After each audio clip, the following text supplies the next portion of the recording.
अनुजा अग्रवाल जी, नई दिल्ली से। राधे राधे हरिवंश। राधे राधे महाराज जी। महाराज जी, मैं विगत कई वर्षों से अपनी भांति भांति की दुविधाएं और जिज्ञासाओं को शांत करने के लिए एक गुरु की खोज में थी। पिछले 6 महीने से मैं आपके प्रवचनों को सोशल मीडिया पर सुन रही हूँ और अपने जीवन में उतारने का लगातार प्रयत्न कर रही हूँ। महाराज जी, आपको प्रत्यक्ष देखने और सुनने के लिए हृदय काफी व्यथित था। भगवान की कृपा से आज मुझे ये सौभाग्य मिला। महाराज जी, मेरा प्रश्न यह है कि माता पिता का अपने बच्चों के प्रति कर्तव्य को लेकर है। आजकल बच्चे शादी की आयु होने के बाद भी अपने करियर के कारण शादी के लिए तैयार नहीं हैं। ऐसे में माता पिता का क्या कर्तव्य होना चाहिए? क्या उनको स्वतंत्र या जैसे? क्या इस तरह के उत्तर देने की हमारी अब योग्यता नहीं है। हमें लगता है हमारा एक एक क्षण श्यामा श्याम के ही विषय में, प्रभु के चिंतन में ही जाए, ये व्यवहार है। अब धर्म को कौन मानता है, कौन जानना चाहता है? कौन जानना चाहता है धर्म? नए बच्चे, छोटे छोटे बच्चे आचरणहीन होते चले जा रहे हैं। क्या उस पर बोले, मतलब ये प्रश्न अगर कहो तो लाखों बार ये प्रश्न होते रहते हैं। माता पिता को तब माने जब उनको धर्म का पता हो ना। धर्म का क्या पता है? ब्याह की तो तब सहमति हो ना जब उसके भाव में धर्म हो ना। क्या ब्याह का मतलब केवल इतना ही समझा जाता है, परस्पर शरीर संयोग? वो तो हो रहा है। वही माता पिता जो पूर्व के वो इस बात को कैसे जाने? जहां एक बार पति का वर्ण कर लिया गया तो आजीवन निर्वाह की योग्यता होती थी। धर्म का कभी दूसरे, चाहे वो देवता ही क्यों ना हो, दूसरे की तरफ देखकर मन कभी ऐसा गंदा भाव सोच ही नहीं सकता। देखा है ना, बूढ़े बूढ़े जनों को देखा है, बूढ़े फिर भी इतना, मतलब कितनी मर्यादा, कितना। अब आज जो तुम कह रहे हो कि खुली समाज है, तो आप देख लो खुली समाज का स्वरूप। अभी आपके वीर परिपक्व होने की अवस्था नहीं आई, आपने ब्रह्मचर्य नष्ट कर दिया, अब आपका जीवन होगा क्या? वैसे ही मन बदमाशी करता है, तुमने और खुली छूट दे दी, पवित्रता ही नहीं रह गई जीवन में। तो ना माता पिता को मानेंगे, ना धर्म को मानेंगे, ना ग्रंथ को मानेंगे, ना भगवान को, और फिर आगे चल के डिप्रेशन की गोलियां लेंगे। क्योंकि धर्म तो धर्म है। जब तुम्हारा अधर्माचरण है वो फलीभूत होगा तो तुम डिप्रेशन में पड़ जाओगे। ना कोई तुम्हें बचाने वाला मिलेगा, ना कोई समझाने वाला मिलेगा, पशु की तरह तुम्हारा जीवन व्यतीत हो जाएगा। अब जिसने 10 बच्चों से मित्रता की है वो पातिव्रत धर्म से रहेगी। जिसने 10 बच्चियों से मित्रता की है वो एक पत्नी व्रत रहेगा। हम तो मतलब कैसे बोले? हम फिर गांव का एक दो बात सुनाते हैं। गांव के जब ऐसे बच्चे उदंडता करते थे ना, बोले इश्क करते करते दिल धतूरा हो गया, चांद पे जूता पड़ा तो इश्क पूरा हो गया।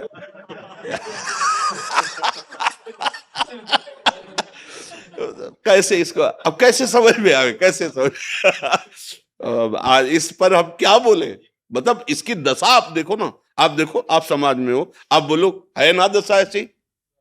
कोई बच्चा बच्ची माता पिता के अनुशासन से युक्त होकर वर का वरण करने के लिए तैयार ही नहीं है। हम स्वतंत्र हैं और फिर बच्चे छल कपट करते हैं।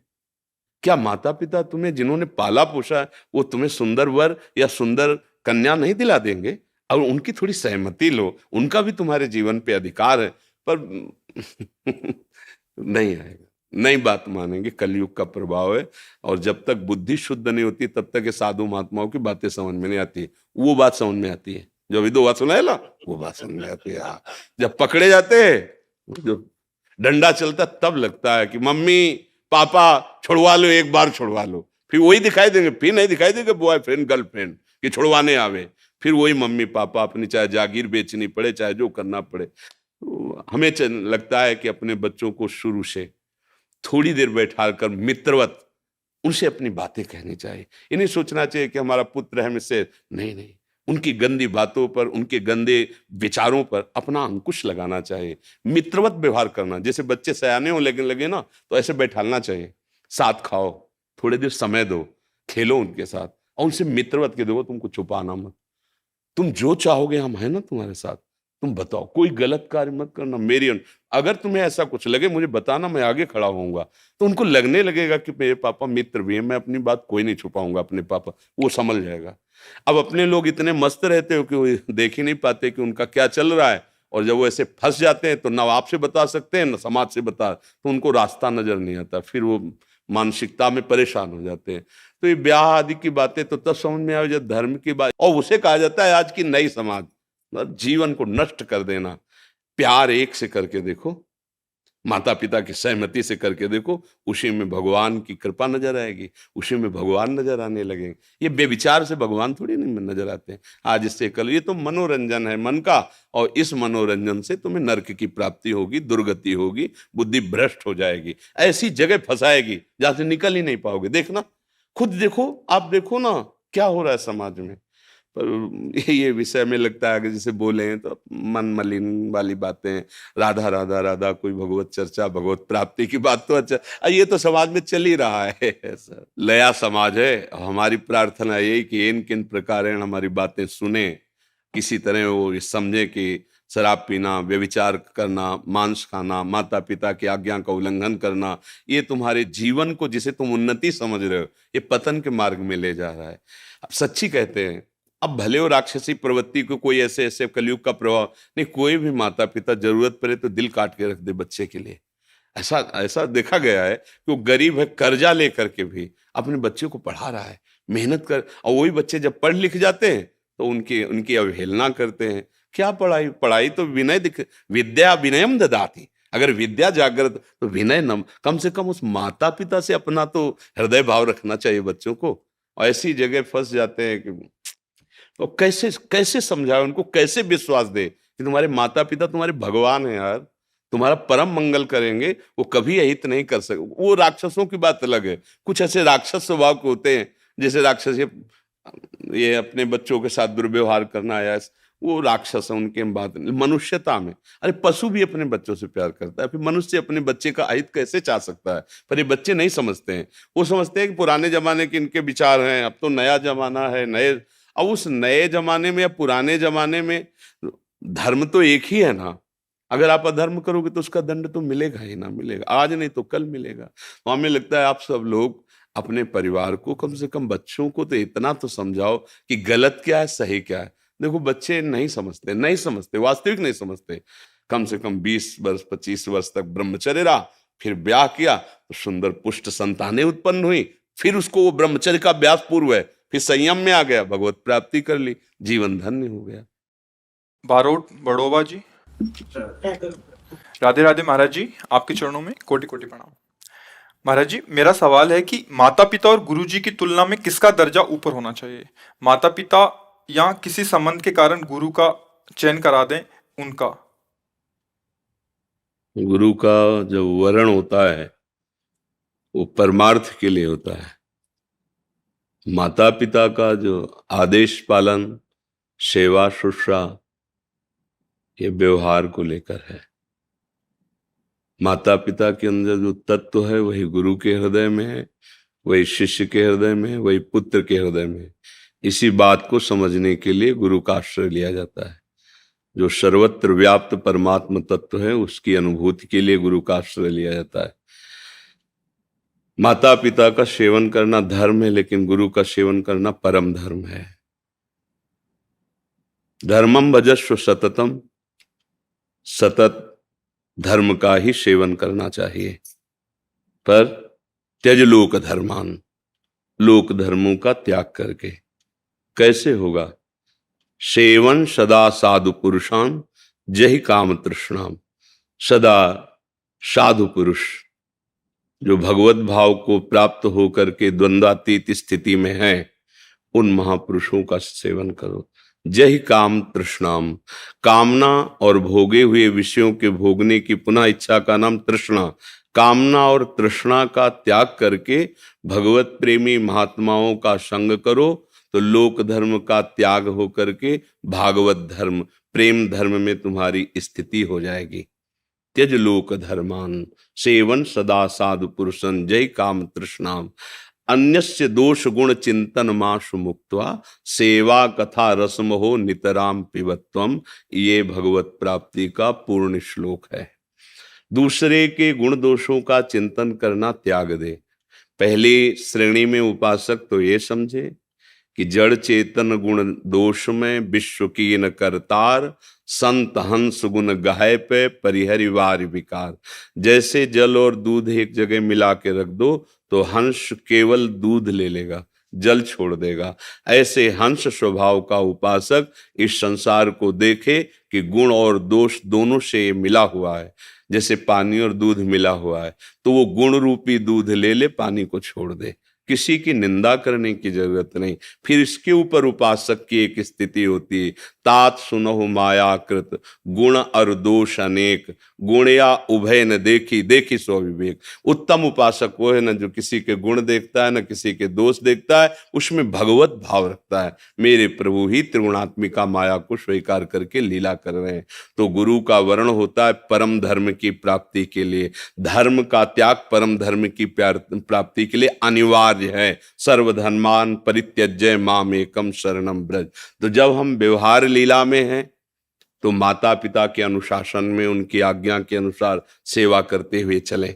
जब हम उसी व्यवहार से परमार्थ की यात्रा करेंगे तो बिना ही विचार करी शुभ जानी, गुरुदेव भगवान की जो आज्ञा, तस्मात् शास्त्रम प्रमाणम ते कार्याकार्यो व्यवस्थितो, शास्त्र प्रमाणित मर्यादा धर्म के अनुसार जो उनकी आज्ञा है, फिर प्राणपण से करना चाहिए। फिर उसमें ये नहीं सोचना है कि मेरी मम्मी क्या कह रहे हैं, फिर पापा क्या कह रहे हैं, क्योंकि ये त्यज लोक धर्मान सेवन सदा साधु पुरुषन जय काम तृष्णा। यदि आपके अंदर लोक व्यवहार धर्म में ही स्थिति, तो माता पिता प्रथम गुरु, उनकी आज्ञा का पालन करो। यदि आप परम धर्म की प्राप्ति के लिए कमर कस ले तो जननी जनक बंधु सुत दारा, तन धन धाम सुहृद परिवारा, सबकी ममता ताग बटोरी, मम पद मन बांध बरडोरी। ये होता है सदगुरु के द्वारा। वो तुम्हारी एक एक वृत्ति को कैसे घसीट कर प्रभु में लगाना है, ये उपासना बताता है, मंत्र बताता है, मार्ग बताता है। अब वहां सदगुरुदेव की वाणी के सामने भगवान की भी बात नहीं। तजो न नारद कर उपदेशु, आप कहें सत बार महेशु। पार्वती जी कह रहे हैं, हे सप्तऋषियों, मैं अपने गुरुदेव नारद की आज्ञा को उल्लंघन नहीं कर सकती। जिनकी मैं उपासना करती हूं, मेरे महेश्वर भगवान शिव 100 बार आकर के कहें तो भी मैं अपने गुरुदेव की आज्ञा को उल्लंघन नहीं करता। आप कहें 7 बार महेशु। इसलिए शास्त्र प्रमाणित और महापुरुषों द्वारा सम्मानित जिन सदगुरुदेव का वर्ण किया, वो परमार्थ के लिए, वो कोई व्यवहार नहीं है।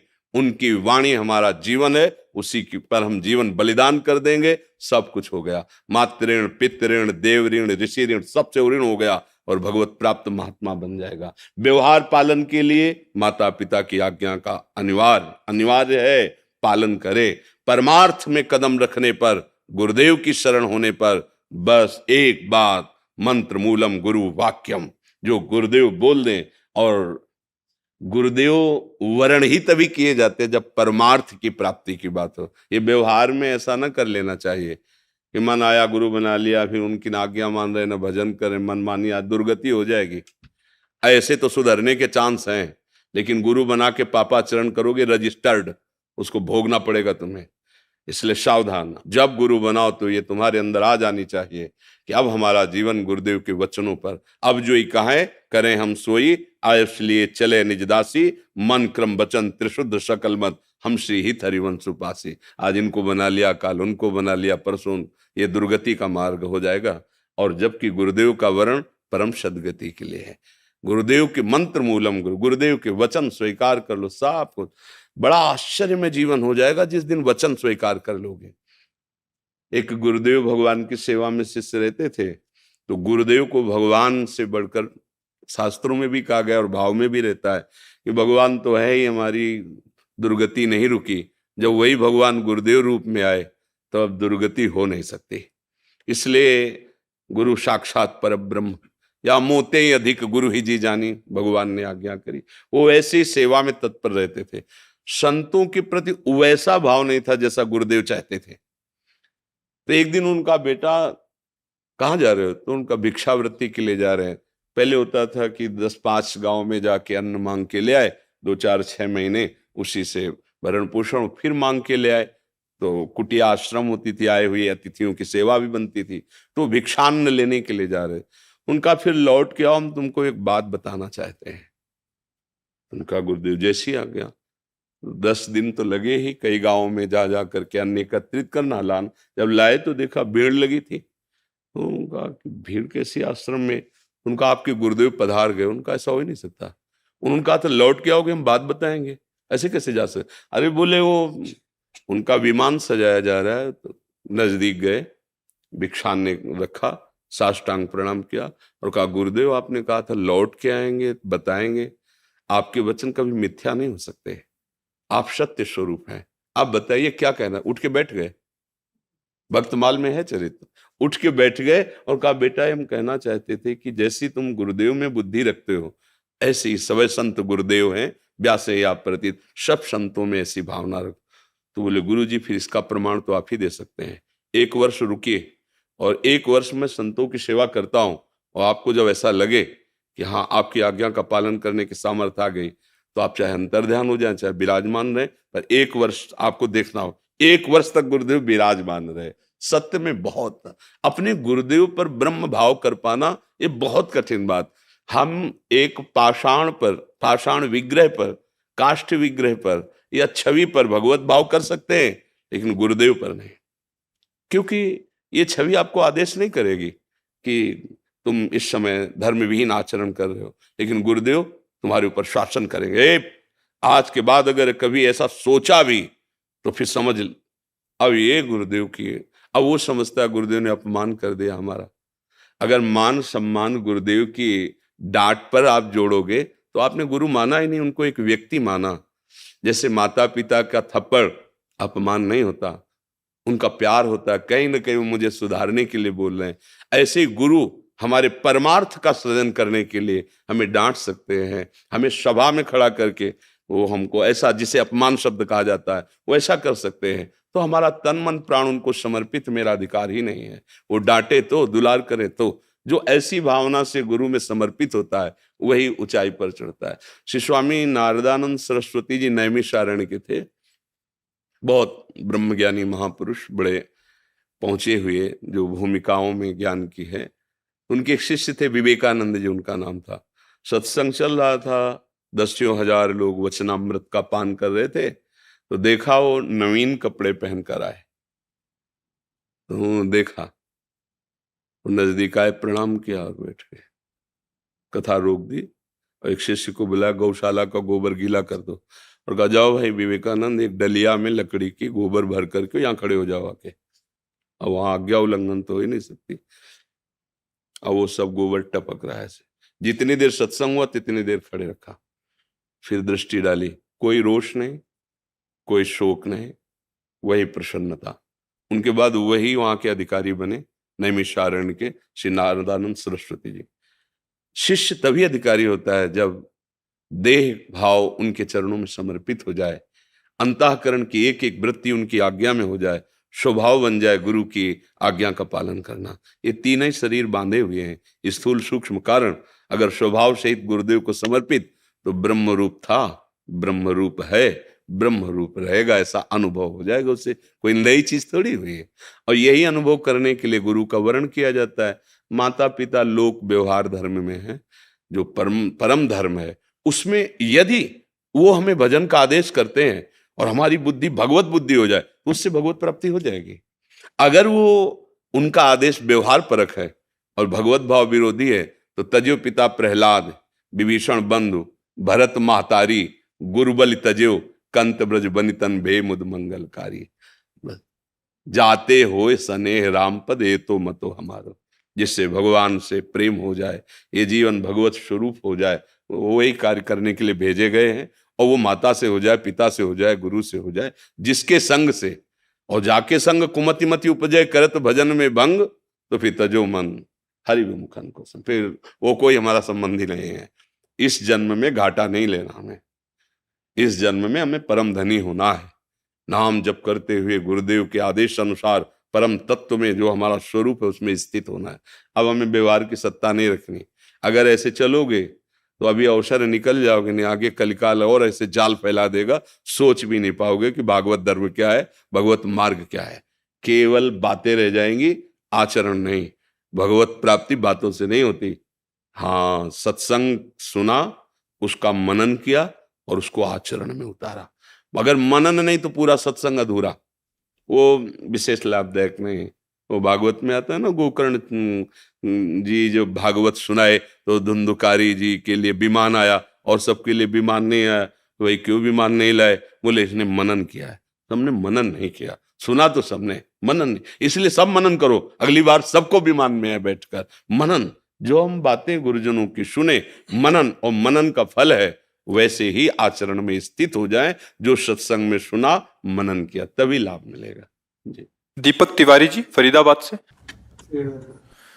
श्री हरिवंश महाराज जी, राधे राधे। आपके चरणों में कोटि कोटि प्रणाम। महाराज जी, अभी तक कोई गुरु नहीं बना पाया।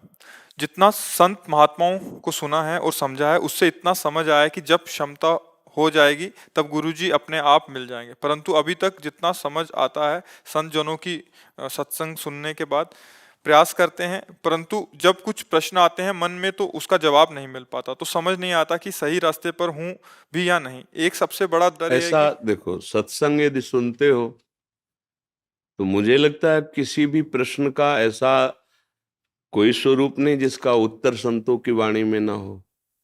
अगर आप एक सत्संग ध्यान से सुन लेंगे तो समाधान सब प्रश्नों को मिल जाएगा। क्योंकि प्रश्न तभी तक उदय होते हैं जब तक भजन नहीं होता, और भजन है तो प्रश्न के लिए अब कोई जगह नहीं रह गई है। हमें जो गुरु जनों की वाणी से सुनने को मिला कि किसी भी तरह प्रभु के नाम में लग जाए, प्रभु की आराधना में लग जाए, बुरे आचरण न करे, बुरे विचार को दबाए, उसको नष्ट करे, अब और कौन सी बात रह गई। गुरु बनाना, बिगाड़ना, ये लौकिक क्रियाएं हैं। गुरु बनाया नहीं जाता, उनकी बात मान लो वही गुरु हो गई, वही परम पद में पहुंचा देगी। सब कुछ कर लिया हमने, हम गुरु की बात नहीं मान रहे तो क्या कल्याण हो जाएगा क्या? गुरु शिष्य अंध बधिर कर लेखा, एक न सुनई एक ने देखा, हरे शिष्य धन शोक न हरे, सो गुरु घोर नरक में परे।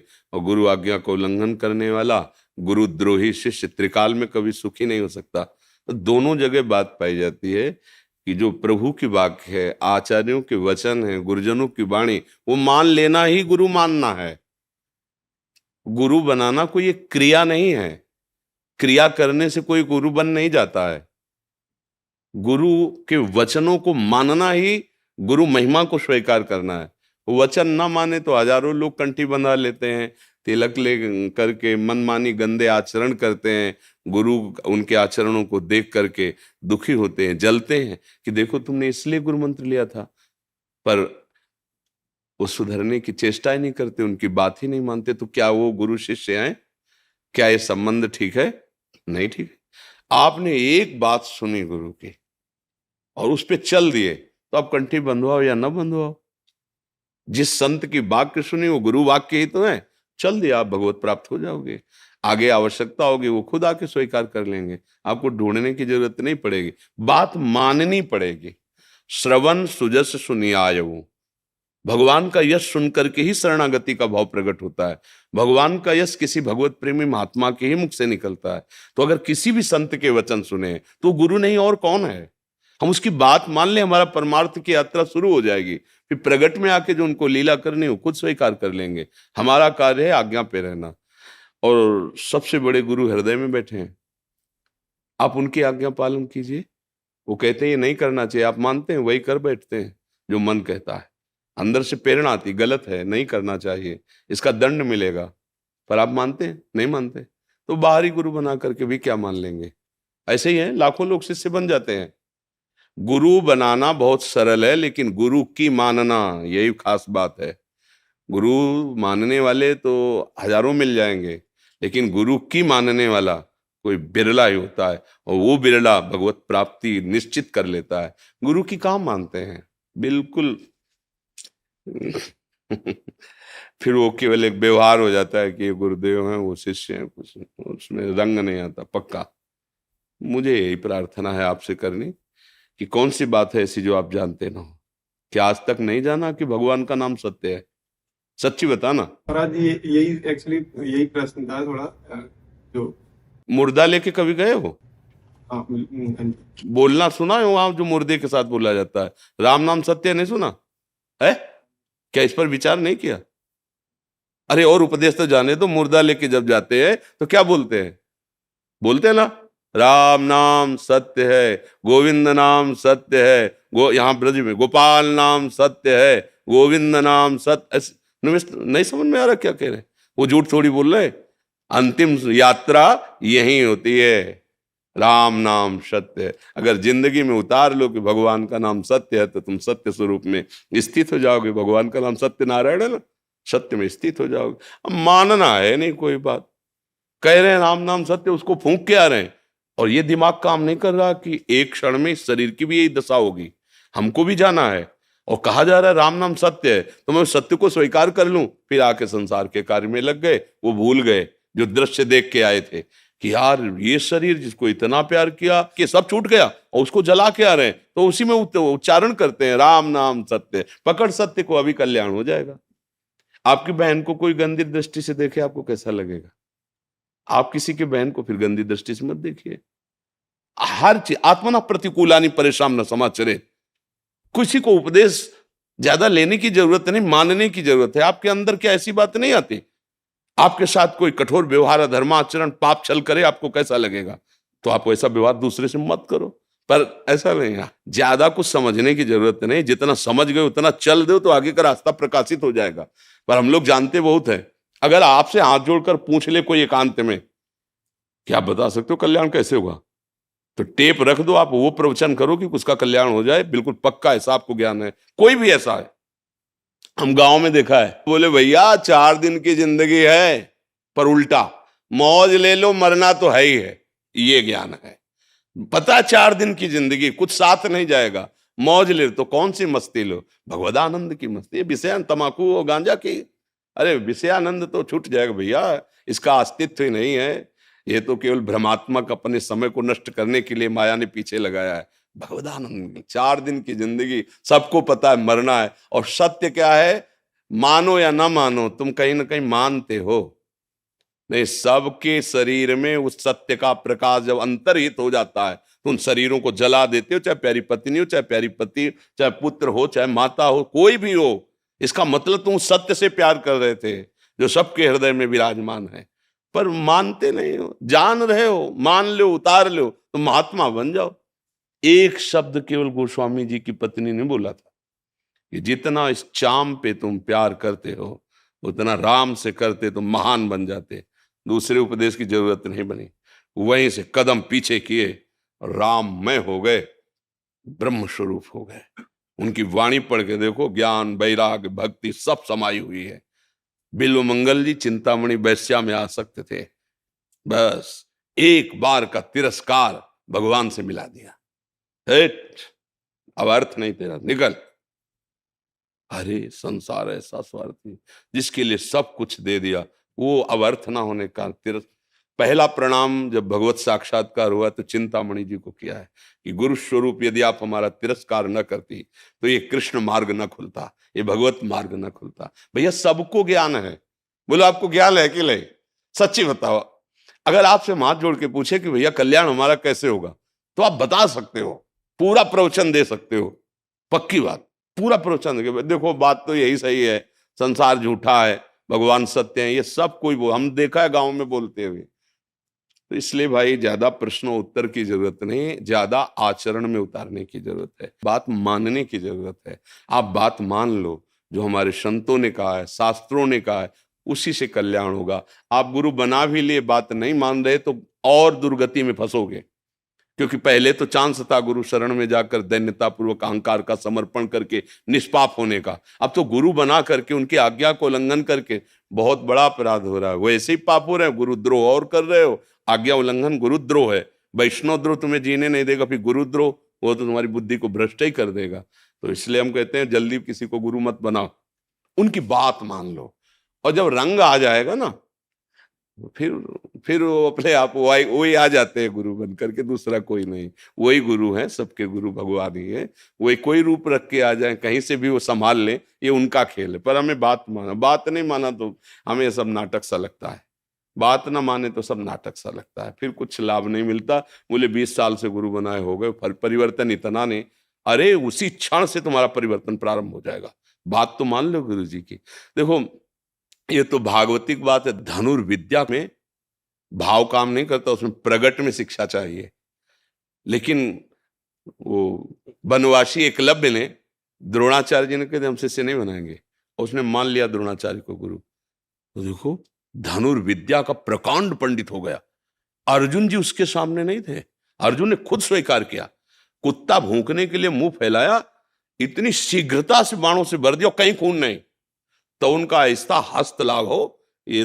पर हमारे गुरुजी ने तो हमको विश्व का सबसे बड़ा धनुर्धर होने का आशीर्वाद दिया। आज वो आशीर्वाद, तुम किसके शिष्य हो? तो उनका गुरु द्रोणाचार्य के। अब कभी नहीं देखा हमने, तो उनका चलो हम दिखाए, अपनी कुटिया में दिखाया, मिट्टी की मूर्ति बनाई हुई आराधना। बोलो मिट्टी की मूर्ति से इतना बड़ा धनुर्धर बन गया, मतलब गुरु यहां भी बैठे हैं। मान लिया तो यहीं से विद्या का प्रादुर्भाव हो गया। मान लिया, द्रोणाचार्य जी ने नहीं माना कि तू मेरा शिष्य है, लेकिन शिष्य ने मान लिया आप हमारे गुरुदेव, तो धनुर्विद्या अपने आप पहुंच गई। द्रोणाचार्य जी को भी पता नहीं। समझ रहे ना? मानना, गुरु की बात मान ले, गुरु को हृदय में बैठा ले, हो गए। बाहरी ये लीला करके और फिर मनमानी आचरण करे तो कल्याण तो नहीं होना है, वो नाटकबाजी भले चले। तो सत्य वस्तु को सुनो और उसको जीवन में उतारो, यही गुरु है। सच्चा गुरु का स्वरूप यही है, उनके वचन मान लो, बस मंगल हो जाएगा। जी बस एक थोड़ा सा डर ये लगता है कि जैसे अनुभव, जैसे आप जैसे बता रहे हैं कि रंग उतारने वाला। देखो हमारी बात सुनो, एक गुरु ने एक टार्च दी, शिष्य को जाना था स्नान करने, टिम टिम चा टार्च जरा सा ऐसे, तो उसने कहा गुरुजी इससे हम यमुना जी पहुंच जाएंगे, 2 हाथ की तो प्रकाश इसमें है नहीं। तो बोले इससे क्या दिखाए? बोले 1 कदम बरकत। तो बोले 1 पैर रखोगे ना, बस 1-1 पैर रखते चले जाओ, तुम पहुंच जाओगे जहां। जितना तुम्हें ज्ञान है, तुम्हें भय नहीं करना, पहले उस पर खड़े तो हो तुम। जितनी जानकारी उस पर खड़े हो, आगे की जानकारी खुद प्रकाशित हो जाएगी। ये चली हुई बात कह रहे हैं, ये कोई कल्पना की नहीं कह रहे हैं। हाँ, जीवन में ऐसा रहा है, बच्चापन से गुरु कृपा से पूर्व से ऐसी असंग बुद्धि रही है, वचन माने, बैठकर चरणों में सुना, उसको जीवन में उतारा। दोबारा अगर दिखाई दे जाए तो कभी ऐसा नहीं कि आप नहीं, आपका इच्छा है तो आप बोल दीजिए, नहीं इच्छा है तो हमारे प्रभु स्वरूप आप हो, हम आपसे बगल से निकल जाएंगे, अपनी तरफ से हम आपको छेड़ेंगे नहीं। आप अपने चिंतन में मगन रहो, अपने असंगो हम, अपने आप आगे का रास्ता हो, असंगो हम। अगर हम अपनी बुद्धि किसी के ऐसे संग में रख दें जो हमारे मार्ग के विरुद्ध हमें प्रेरणा दे, तो हमारा मार्ग रुक सकता है। तो जित संग दोषा, जितना हम जानते उतना खड़े हुए तो आगे का रास्ता अपने आप जगत गुरु ने दिखा दे, ये है, ये, और लक्ष्य तक पहुंचा देते हैं। हमें बिल्कुल घबराहट, अब प्रभु के आश्रित हो जाइए तो भय खत्म हो जाएगा। सब में भगवत भावना आए बिना ना तत्व ज्ञान होता है, ना प्रेम होता है। पहला प्रश्न का परमार्थ का समाधान है सब में भगवत भावना हो, सब में भगवत स्वरूप का अनुभव कर, चाहे जितना जो कुछ कर लो। इसके बाद आएगा जो प्रेम है या आत्म तत्व की उत्तम भूमिका जो बोध की है, ज्ञान की, वो इसी में रहेगी। सबसे पहला प्रश्न है, समाधान करो, एकमात्र सच्चिदानंद प्रभु के सिवा कोई नहीं है। करो। कोई गाली दे रहा है, कोई व्यभिचार कर रहा है, कोई उत्तम कार्य कर रहा है, कोई अदम कार्य कर रहा है, कोई सम्मान दे रहा है, कोई अपमान कर, सब जगह लगाओ, वही है वही। ये हम अपनी बात नहीं करें, शास्त्र की बात। मत्ता पर तरम नान्यत किंचिदस्ति धनंजय, मेरे सिवा भगवान श्री कृष्ण कुछ और नहीं। अब अनुभव करो इस बात का, अनुभव कर लिए तो जीवन मुक्त हो गए, नहीं तो यदि ऐसा कर रहा है ऐसा कर रहा है, बुद्धि स्वीकार ही नहीं करेगी। जितना जानते हो चलो और नाम जप करो। हर संत गुरुदेव हैं, कहां से हमारे गुरुदेव बोल पड़े हमें पता नहीं, हमें पहचानना अपनी गुरुवाणी को, जहां से तो अरे प्रभु आप इधर आकर के बोले। हमें अपने गुरु पर ही आसक्त रहना है। कहीं से भी हम सत्संग सुने, कहीं से भी हमें अपने गुरुदेव पर, मेरे गुरुदेव सर्वसाक्षी सबके हृदय में है, बस वही बोल रहे हैं, दूसरा कोई है नहीं। अब चलो तब समझ में आएगा। ठीक है। आपको ब्रदर जो कई चीजें भगवान ने दी है आपकी विशेषता, तो वो वाकई सभी को प्रसन्नता देती। जैसे कि हम सुनाए तो भगवान स्वामीनारायण ने भी अपने वचनामृतों में कहा कि हरिनाम संकीर्तन का बार बार जिक्र होना अपने वचनामृतों में। आपके जीवन में हमें बखूबी इसका दीदार और दर्शन होता है। जंग है लोहे की कोई कीमत नहीं होती है, पारस की कृपा है कि छू जाए तो सोना बना दे। ऐसे ही आप संतों की चरण रज जो है, महापुरुषों की चरण रज जो है, वही जीवन का परिवर्तन कर दिया। नहीं तो जंगहाल हुआ था, ये जीवन जंगहाल हुआ था। और पारस मणि की कृपा हुई, छू गया तो स्वर्ण आभूषण बन गया। वो स्वर्ण बन गया जो देव आभूषणों के योग्य, माथे पे मुकुट कुंडल के काम नहीं, वो जंगहाल हुआ था। मस्कई करें बिरंची अजय मसकते हैं। अपने स्वामी, अपने करुणा में प्रभु की महिमा का क्या वर्णन करूं। किसी योग्य नहीं हूं, शरीर से तो असमर्थ, क्या ज्ञान विज्ञान, उस ज्ञान समुद्र प्रभु के आगे क्या ज्ञान। बस ये है कि पुकारा, पकड़ ली बाह। अब ये जो कुछ भी है उनकी बाह पकड़ने का है। करे करावें आप सब, जने बढ़ाई दे। ये पर्दे के पीछे आप कर रहे, और ये बाहर से पर हमें पता है ना, हमें पता है कि करे करावे आप सब, जने बढ़ाई दे। अरे भाई क्या, अरे अरे साउंड में कुछ नहीं है, जो चिप लगी उसको देखो, चिप जो लगी है ये साउंड है। केवल केवल संतों की कृपा, गुरुजनों की कृपा। नहीं तो जब गोस्वामी जी को सम्राट अकबर ने ताज उतार के चरणों पे रखा ना, तो आंसू आ गए गोस्वामी जी के। तो उसके चले जाने के बाद निज जनों ने कहा, प्रभु क्या ये इस बात के अश्रु थे कि बादशाह आपको प्रणाम कर रहा है? कहा नहीं नहीं, जब तुलसी राम के हाथ बिका नहीं था तो कोई दरवाजे पे नहीं खड़ा होने देता। अभागी है, जन्म लेते ही माँ और सेवा करने वाली दासी भी मर गई। अगर ये खड़ा रहेगा तो कोई न कोई दुर्घटना हो जाएगी, हटाओ इसको। कवल नहीं मिलता था। आज तुलसी राम का है तो बादशाह ताज उतार के रख रहा है। बात इतनी कि वो जंगहा लोहा भी मुकुट बन के माथे पे चमकने लगा। बोले कारण, बोले पारस मणि। ये भगवत भाव में डूबे हुए संत जनों की करुणा दृष्टि, वो जो कुछ है उनकी दृष्टि का, उनकी चरण रज का प्रताप है। जय श्यामा श्याम की जय। राधा। शीर्वेश महर्षि, महर्षि आप चिन्मयानंद बापू जी हैं, आप हरी चर्चा करते हैं और बहुत जी से भक्त आज इनके वचनामृत का पान करके इस मार्ग पे आगे बढ़ रहे हैं। महर्षि जी। आपके कोई आशीर्वचन वचन महर्षि? हाँ, हमारी तो सबसे यही प्रार्थना है कि देखो, भगवान का आदेश है, मच्चित्ता मदगत प्राणा बोधयंता परस्परम। अगर हमारे अंदर ऐसा रहेगा कि हमारे उपदेश से सबका कल्याण हो रहा है, तो हम अभी उपदेश देने लायक ही नहीं हुए। हम अपने स्वामी की चर्चा करते हैं और हमारे स्वामी विविध रूपों में आकर के हमें सुख देने के लिए श्रोता बन के बैठ जाते हैं। फिर हमारी योग्यता होगी। जब तक ऐसा भाव नहीं आएगा, तब तक हमारे अंदर योग्यता नहीं है कि हम किसी के स्वभाव का परिवर्तन कर सकें। तो हम भगवान की आज्ञा का स्वरूप समझें। मच्चित्ता मदगत प्राणा, मेरे चित्त वाला, स्वयं निरंतर भगवत चिंतन, मुरारी पादार्पित चित्तवृत्ति। और मदगत प्राणा, जैसे प्राणों का पोषण जल और वायु और अन्न से होता है, ऐसे भगवत लीला गायन, भगवत लीला श्रवण और भगवान नाम जप, ये हमारे प्राणों का पोषण हो। फिर बोधयंता परस्परम, फिर सामने जो बैठे हुए भगवत स्वरूप हैं, उनसे हम अपने ही प्रभु की चर्चा करके अपनी वाणी को पावन करते हैं, अपने हृदय को निर्मल करते हैं। स्वांता सुखाय तुलसी रघुनाथ गाथा। हमारा कभी ये भावना है कि मैं जगत मंगल कर रहा हूं, क्योंकि जगत मंगल स्वरूप भगवान है। पहले हम ये अनुभव करें, सर्वत्र मेरा प्रभु विराजमान है। फिर जो भगवत चर्चा होगी, वो एक एक शब्द हृदय में जा करके मंथन कर देगा और उसको बलात् भगवत मार्ग में खड़ा कर देगा, क्योंकि वो शब्द आपने सिद्ध कर लिया है। जो उपदेश कर रहे हैं वो अपने जीवन में आचरण में उतार कर सिद्ध कर लिया है।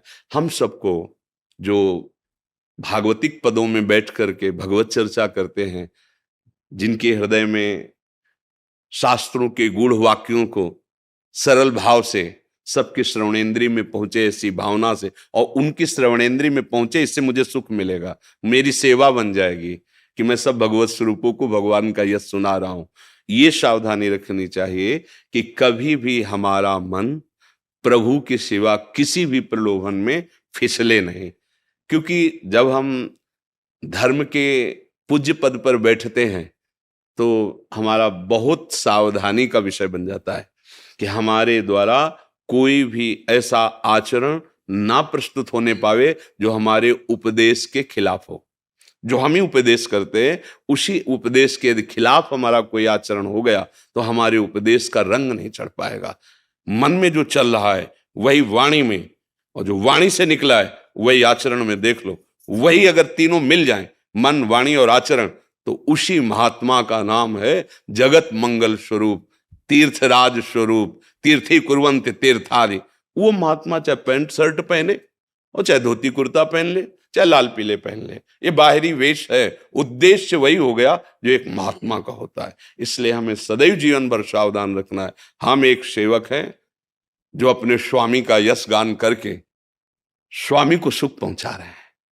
उसमें कोई लाभ ले रहा है, कह रहा है गुरुदेव आपकी कृपा से हमारा जीवन सुधर गया, ये स्वामी की चतुराई है। मैं भ्रमित नहीं होऊंगा। नाथ, आप कोई भी छद्म वेश लेके आएंगे, गुरु की कृपा से वैसा अंजन मिल गया है, अब नहीं फंसने वाले आपके इस छल वेश में। साष्टांग दंडवत, गुरुदेव आप तो भगवान के अवतार हो, आपने मेरा उद्धार कर दिया, छलिया अब फंसा नहीं पाएगा तू, क्योंकि गुरु की कृपा है। मैं जानता हूं केवल तू ही तू है, तू ही तू है। नहीं तो मान छू नहीं पाएगा। मान नहीं छू पाया तो आप निकल गए, क्रॉस कर गए। निर्माण अमोहा जित संग दोषा अध्यात्म नित्या विनिवृत्त कामा। अगर हम भगवत कथा को भगवत प्रसन्नता का हेतु बना लें और प्रभु हमसे प्रसन्न हो जाए तो हमारे लिए दुर्लभ क्या रह गया? सब कुछ प्राप्त हो गया। अगर हम भगवत कथा को किसी लोक कामना की पूर्ति के लिए करते हैं तो अभी हम प्रभु की जो कथा कह रहे हैं उसका रहस्य नहीं जाने। उसका फल है प्रेम, भगवत प्रेम। और जिसे प्रेम मिल गया, जब पारसमणि मिल गई तो 100-200 ग्राम सोना की याचना करना अल्पज्ञता ही रहेगी। जिसमें महान यश भरा हुआ प्रभु का है, वो विश्वंभर एक क्षण में नवीन सृष्टि रच देता है, तो मेरे लिए वो क्या कमी रखेगा? अगर वो मुझे ऐसे रखना चाहता है कि मैं एक रोटी खाऊं और जीवन भर उसका यश गान करता रहूं, तो मुझे दूसरी रोटी नहीं चाहिए। जैसे आप रखेंगे। अगर हम कहीं अर्थ की मान्यता, मान की मान्यता और लोकप्रिय बनने की मान्यता की, तो हम भगवद यश, भगवद रहस्य को यहां प्रकाशित नहीं कर पाएंगे। और यहां प्रकाशित नहीं हुआ तो टेप में और हम में कोई अंतर नहीं रह गया। जैसे टेप में जो भर गया वो बोल रहा है, ऐसे पढ़ के हमने शास्त्र पढ़ लिए और वो बोल रहे हैं, लेकिन शास्त्र का जो उद्देश्य है वो भगवत साक्षात्कार है, वो निर्विकारिता है, वो द्वंद्वातीत होना है, त्रिगुणातीत होना है। तो मेरी प्रार्थना आपसे ही नहीं सबसे है। हमारे जो धर्म ग्रंथ हैं, जो शास्त्र हैं, उनका उद्देश्य यहां भगवत साक्षात्कार करना है। यहां हमें लोकेषणा, पुत्रेषणा, वित्तेषणा, इन पर विजय प्राप्त करने के लिए ये सूत्र मिले हुए हैं। और जो मंगल गान करते हैं इसमें तो स्वयं का मंगल है और जगत मंगल स्वरूप भगवान का साक्षात्कार है। कभी हमें स्वार्थ गिरा ना पावे, ऐसे हम परमार्थ पे सुदृढ़ रहें। तो गृहस्थी में, साधारण कपड़ों में, इससे कोई फर्क नहीं पड़ता। विभीषण जी कोई भी ऐसा पोशाक नहीं धारण किए हुए थे जिसे कहा जाए संत, लेकिन भगवान उनको कह रहे हैं तुम शारीखे संत प्रिय मोरे धरो देह ने। आप जैसे संतों के लिए मेरा, संत एक स्थिति होती है। तो हम स्वयं भगवान के चरणों का दासत्व स्वीकार करके मंगल में उनके चरित्रों का गान करते हैं, उनकी प्रसन्नता के लिए और अपने सुख के लिए। और जैसे वो हमारा भरण पोषण करते हैं वैसे ही हम रहने के लिए राजी हैं। हमारे द्वारा कभी भी कोई ऐसा आचरण नहीं होना चाहिए जिसमें हमारा मन हमको कोसे, कोई जाने या ना जाने। आप देखो अपना मन धिक्कारता है। अगर अच्छा साधक है तो गलती हो रही, और अगर मलिनता बढ़ गई तो उसी को फिर दंभ कहा जाता है, उसी को फिर पाखंड कहा जाता है। बिन विवेक वैराग भक्ति बिन सत्य नये को मानो, भगवत विमुख कपट चतुराई सो पाखंड है। ये जीवन भगवान यश गायन के लिए मिला, इसी से भगवत प्राप्ति हो जाए, दूसरे साधन की जरूरत नहीं। जो भगवत यश गाता है ये सर्व समर्थ साधन भी है और साध्य है। ब्राह्मण पत्नियां कोई और साधन नहीं करती थी, वृंदावन से फूल लेकर मालिनी जाती थी, आज गोविंद ऐसी पोशाक धारण किए थे। आज गोविंद ने बकासुर को मारा, आज गोविंद ने अघासुर को सुन सुन करके इतना हृदय पवित्र हो गया कि प्रेम लालसा जागृत हो गई दर्शन की, और उनको साक्षात्कार हुआ। और उनके पति कर्मकांडी सब परिपूर्ण, गायत्री अनुष्ठान सब आदि आदि, लेकिन एक झलक गोविंद की नहीं पाई। इससे सिद्ध होता है भगवत कथा सुनना और भगवत कथा कहना, ये दोनों भगवत प्राप्ति में समर्थ है। बस ऐसे हमारा लक्ष्य है भगवदानंद। अब विषयानंद यहां से लेके ब्रह्मलोक तक फेंके जाए ना तो जलन बढ़ेगी। बात समझना, ब्रह्मादिक के भोग सब विषम लागता है, नारायण ब्रज चंद की लगन लगी जाए। जिसे नव किशोर कोट मनमथ मनमथा ठाकुर के साक्षात्कार की लगन लगी है, उस लगन में ऐसी अगन है कि ब्रह्मा के भोग भी भस्म, कोई आकर्षण नहीं। जैसे बताया ना, आपका लक्ष्य हो 1 अरब रुपया, हम कहें लो 100 रुपया लो यार, मौज करो। आपको कोई पागल हो गया 100 रुपये में? ऐसे मुझे भगवान चाहिए।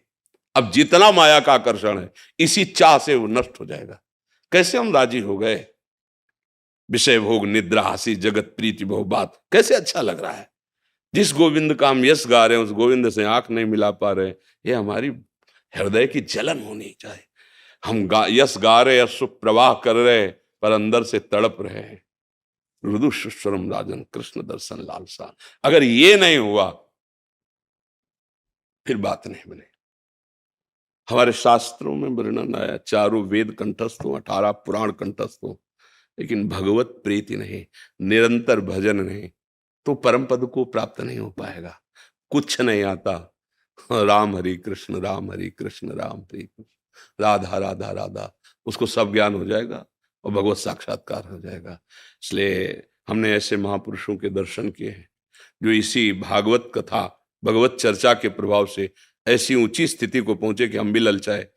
गंगा किनारे थे तो वो उनकी भागवत भी सुनी है, पर उनकी शर्त थी, वो सब कोई निर्वाह नहीं कर सकता।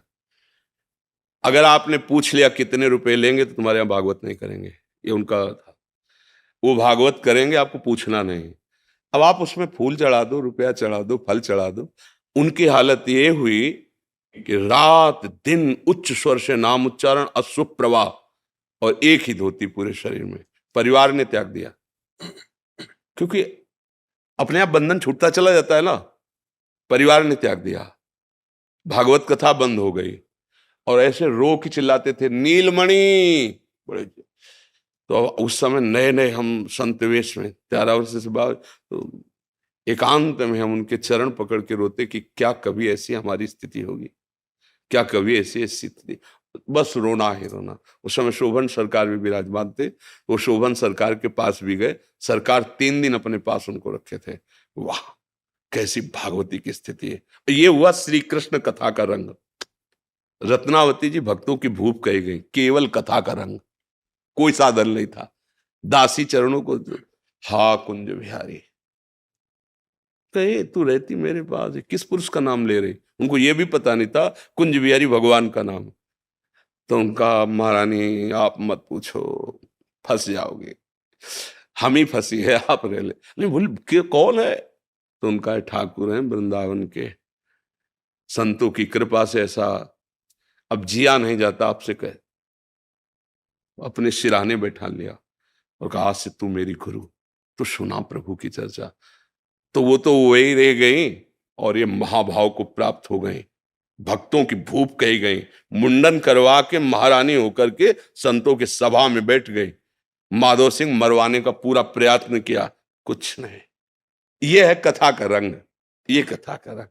हम सब जो भगवत मार्ग के पथिक हैं, हम सबको सावधानी रखनी कि हमारे वचन, आचरण और मन तीनों का मिलान हो जाना चाहिए।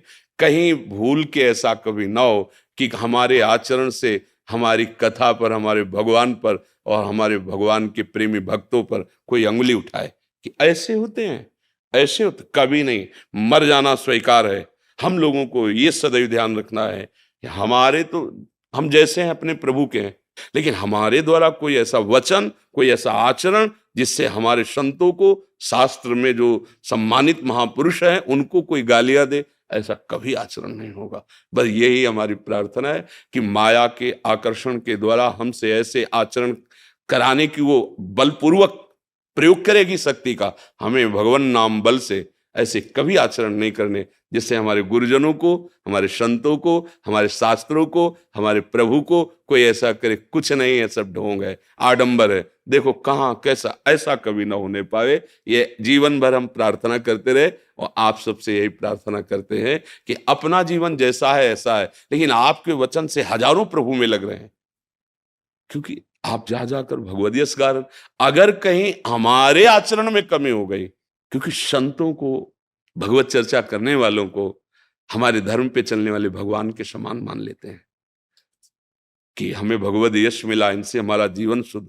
और जब वहां से कोई श्रद्धा नष्ट करने वाली बात, तो तब हमें ये लगता है कि लाखों की जो श्रद्धा नष्ट हुई, युगों में बनती है श्रद्धा, युगों में कोई ऐसा सामर्थ्यशाली महापुरुष प्रकट होता है जो भजन बल से, भगवद आश्रय से, विषयी आकर्षणों से मन को खींच करके भगवद आकर्षण में लगाता, तब श्रद्धा प्रज्वलित होती है।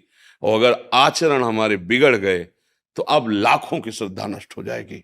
लाखों लोग धर्म को आडंबर समझ लेंगे, नाटक समझ लेंगे। यही प्रार्थना, प्राण भले चले जाएं, हमारे धर्म में कोई अंगुली ना उठा पावे, कोई हमारे धर्म को गाली न दे। धर्म का धारण करने वाले जो भगवत प्रवक्ता हैं या जो भगवत मार्ग के पथिक संत जन हैं, हाँ, इनको कभी कोई गाली न दे। हमारे ऐसे आचरण होने, ये माया आकर्षण करेगी, ये इतना सम्मान फेंकेगी, इतने भोग फेंकेगी कि आप मतवाले हो जाओ, पर नहीं, हमारा लक्ष्य मुरली मनोहर, ललित त्रिभंगी, अखिल ब्रह्मांडों का स्वामी, या तो मेरा मित्र बने या मुझे दास बना ले। कोई ना कोई भाव तो होता है ना, हम अपने भाव में स्थित रहे।